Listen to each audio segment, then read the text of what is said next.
എൻ്റെയും കുഞ്ഞിൻ്റെയും കാര്യങ്ങളൊക്കെ എല്ലാം നല്ല വൃത്തിക്ക് ചെയ്തു തന്നായിരുന്നു. ഹായ്, എൻ്റെ പേര് ആൽഫി. ഞാൻ വയനാട് ജില്ലയിലെ മാനന്തവാടിയിൽ നിന്നാണ് വരുന്നത്. ഞാൻ പ്രസവരക്ഷയ്ക്ക് വേണ്ടിയിട്ട് സെർച്ച് ചെയ്തപ്പോൾ ഇവിടെ വെള്ളമുണ്ടുള്ള ആശ യുനാനി ഹോസ്പിറ്റലാണ് നല്ല റിവ്യൂസ് കാര്യങ്ങളൊക്കെ കണ്ടത്.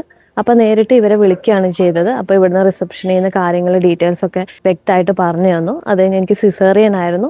സ്റ്റിച്ചൊക്കെ ഉണങ്ങി 15 ദിവസത്തിന് ശേഷം ഇവിടെ നിന്ന് വരാൻ പറഞ്ഞു. ഡോക്ടർ കൺസൾട്ടേഷൻ കാര്യങ്ങളൊക്കെ കഴിഞ്ഞ് ഇവിടെ സ്റ്റേ ചെയ്യുകയാണ് ചെയ്തത്. നമുക്ക് ഇഷ്ടമുള്ള പാക്കേജ് കാര്യങ്ങളൊക്കെ തിരഞ്ഞെടുക്കാനുള്ള അവസരങ്ങളൊക്കെ ഉണ്ടായിരുന്നു. എനിക്ക് പറ്റുന്ന രീതിയിലുള്ള പാക്കേജ് ഞാൻ തിരഞ്ഞെടുത്തു. ഇവിടുത്തെ ആംബിയൻസ് ആണെങ്കിലും സ്റ്റാഫ് ആണെങ്കിലും എല്ലാവരും നല്ല രീതിയിലാണ് പെരുമാറ്റവും കാര്യങ്ങളൊക്കെ. ഫുഡാണെങ്കിലും ബാക്കി കാര്യങ്ങളൊക്കെ നല്ല വൃത്തിക്ക് ചെയ്തു തന്നു. എൻ്റെയും കുഞ്ഞിൻ്റെയും കാര്യങ്ങളൊക്കെ എല്ലാം നല്ല വൃത്തിക്ക് ചെയ്തു തന്നായിരുന്നു. എനിക്കിവിടെ എക്സ്പീരിയൻസ് നല്ലതായിട്ടാണ് തോന്നിയത്. ഞാൻ എൻ്റെ ഫാമിലിക്കാണെങ്കിലും ഇനിയിപ്പോൾ ഫ്രണ്ട്സിനാണെങ്കിലും എല്ലാവർക്കും ഇത് റെക്കമെൻഡ് ചെയ്യുന്നതായിരിക്കും. നമുക്ക് എന്തായാലും നല്ലൊരു എക്സ്പീരിയൻസ് ആയിരിക്കും. ഹെൽത്ത് വൈസ് ആണെങ്കിലും കുറേ റിക്കവർ കാര്യങ്ങളൊക്കെ ആവാൻ പറ്റിയിട്ടുണ്ട്.